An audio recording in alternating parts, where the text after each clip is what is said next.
Hey everyone, welcome back to my channel. So today's video is going to be a little bit different than all of my other videos. Yes, there is going to be thrifting. There's always thrifting. Today I'm going to be doing a DIY using thrifted items. I want to say it was about probably like 2 weeks ago. I had shown you guys a little DIY thrifted crop sweater that I made, and you guys really liked it and you asked me to do a DIY video, and so here it is. The sweater that I created, I actually had my mom help me make it. I don't have a sewing machine, and personally I don't think a lot of people have sewing machines, so I did switch things around a little bit so that it would be easier for everyone to be able to do it, whether you have a sewing machine or not.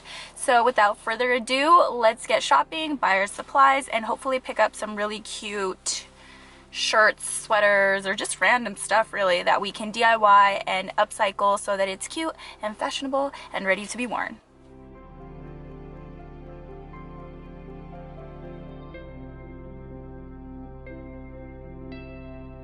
Just wrapped up at the Salvation Army. I ended up spending $8, so I did pick up a few things, some of them for the DIY and some of them, you know, are just for me. Let's go ahead and head home so we can get started. Okay, we're home. I put my hair down. I don't know about you, but if I ever braid my hair right after the shower, it will literally take my hair like 24 hours to dry. So before I started molding, I had to let it, you know, air out a little bit. Totally besides the point. I don't know why I shared that. But I wanted to show you guys the sweater that I was talking about. I did share it on Instagram, but if you don't follow me on Instagram, this is the sweater that I made. It is a men's size medium, and if you look at the bottom here, my mom helped me crop it. We added a little elastic drawstring at the bottom, and she helped me sew it. I am not a sewer, not by any means, never have been. I just don't have that talent. So I actually went out and bought some liquid stitch. I picked this up at Joann's, but I'm pretty sure any craft store, fabric store will have some. And then I bought some elastic as well. I'm gonna show you guys the sweatshirt that I picked up today. It's a velour material, really big. You can see that it is not flattering at all whatsoever. It's a size large, and there's just no way I can wear it like this. Like, this is not a good look, but we are gonna make it cute, we're gonna make it trendy, and we're gonna make it fashionable, which is the same thing as trendy, so I don't know why I said that again. Let's just go ahead and get started.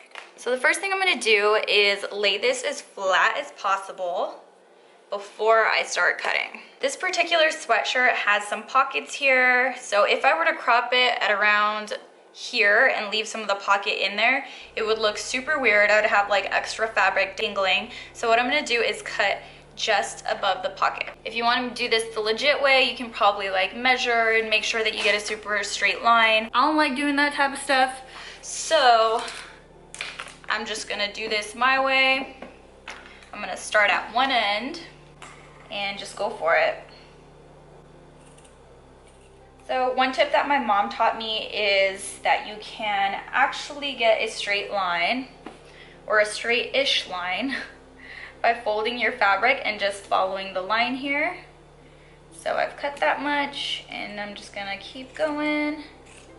And the good thing is, since we are gonna be gluing this, it doesn't have to be completely straight, but you do want it to be as straight as you possibly can. It'll just make your life so much easier in the end.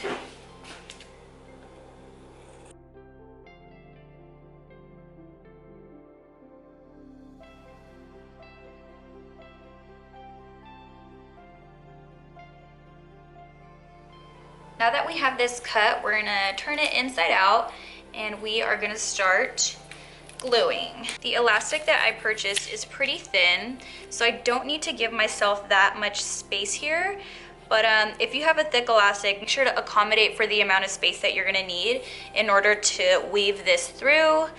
But like I said, mine's thin, so I probably only need to give myself about an inch.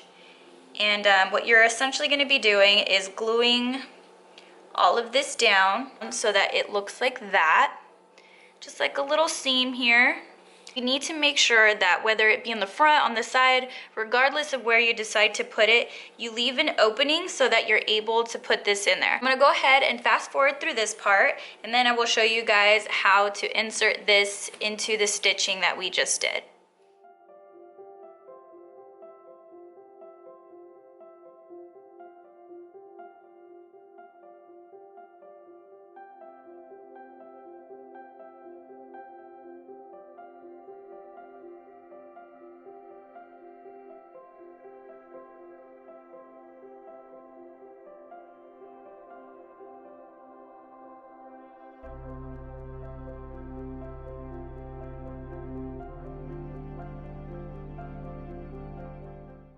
Okay, so I've already glued everything. All I have left is this little space here. What I'm gonna do is close it off a little bit more and maybe leave like 3 inches or so that I'm able to insert this later. So let me show you.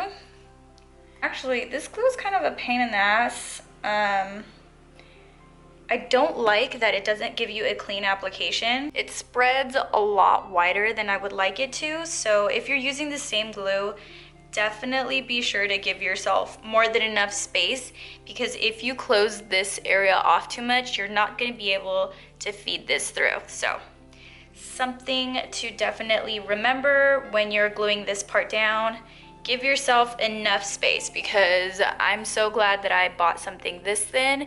If I had bought elastic that was thicker, there's probably no way I would be able to fit that through there. Now that I'm done gluing this down and I left a little space for the elastic, I'm gonna let it dry, and then I will come back and show you guys the next part. Again, so I wanted to give the glue some time to dry, so I just let it sit overnight, and it's pretty on there. It definitely isn't going anywhere. I'm gonna go ahead and try this on so we can see what it looks like before we put the elastic in. So let me go ahead and just change real quick. Okay, so this is what it looks like without the elastic, which honestly, I kind of like it this way. So if you want to create like a crop sweater or a shirt, you literally do the same exact thing, but you wouldn't have to worry about leaving that space right there. You could just glue all the way across and then just pin it down, and you would have a really cute cropped sweater or shirt or whatever you decide to make. But for the purpose of this video, let's go ahead and move on to the next step. Very first thing you're gonna do is turn your sweater inside out again. That way we can see where we're working, and then find the place where you left the opening. So where's mine? And the next thing you're gonna do is grab your elastic. Grab one end of your elastic and you're going to attach a safety pin. So you're just gonna poke it through, bring it back up and close it. And that way when you're feeding it through your sweater, you actually have something to hold on to, and you're not just like trying to find this, because you'll literally spend hours trying to pull that through. If we did this correctly, we'll be able to feed this all the way through the sweater with no problems. So we're just gonna go into the little opening that we created and just feed it through. So what I like to do is you kind of group the fabric together as far as you can go until it's too hard, and then you just pull. So again, just group it all up, pull it in, and then grab this. So pull, and the whole time I'm holding on to the safety pin so that I don't lose it, and then just pull again. And you're gonna keep doing that until you make it all the way around.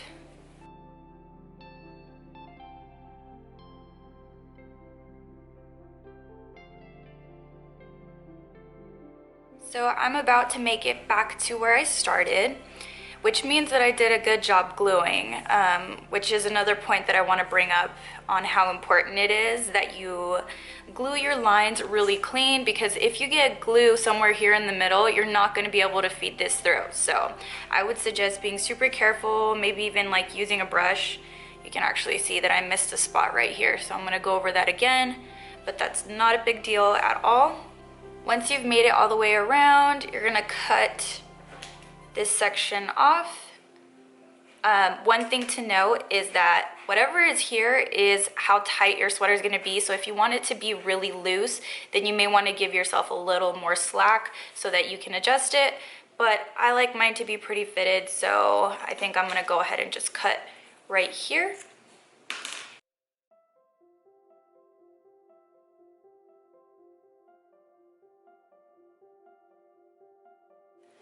So I feel like this is pretty comfortable. I'm not gonna need to make any adjustments. It's not too tight. It doesn't feel like it's cutting off my circulation. I'm gonna go ahead and tighten the knot and then close off the opening that we left off. Here is our knot. I'm just gonna really pull on that and make sure it isn't going anywhere. I'm gonna cut off the excess, that way there isn't any weird like bunching going on. Now I'm just gonna go ahead and close this off. I'm gonna apply our glue again, give it a little shake, and apply it to the area like so. Make sure you get everything covered, otherwise you're gonna have little weird gaps.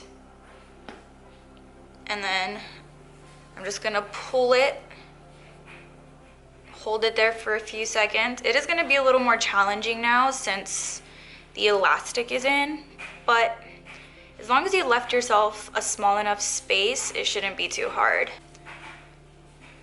Like that's on there pretty well. I'm also gonna go ahead and fix this little section that I accidentally didn't glue. Gonna do the same thing here.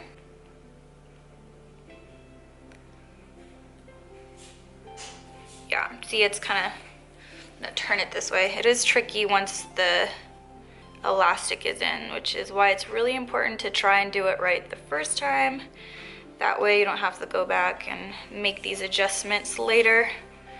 Pull it tight and lay it flat.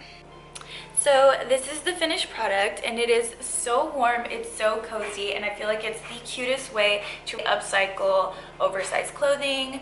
If you have anything in your closet that you really want to just jazz up a bit, I definitely recommend this. You guys saw it was literally so easy. It does take a little bit of patience, but you guys got it. So that wraps up my very first DIY video. If you guys liked it, please give me a like, please subscribe, and let me know if you want me to keep making these. I was also thinking about maybe doing some DIY home decor. If you guys are interested, please let me know, because I don't know if this video was a fail or not.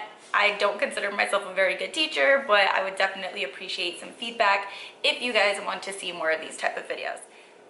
I just realized that the dryer has been on this whole time, so if you hear like random like clinking and scratching, it's the damn dryer. I forgot. Sorry y'all. Thank you guys so much for watching. I will see you in my next video.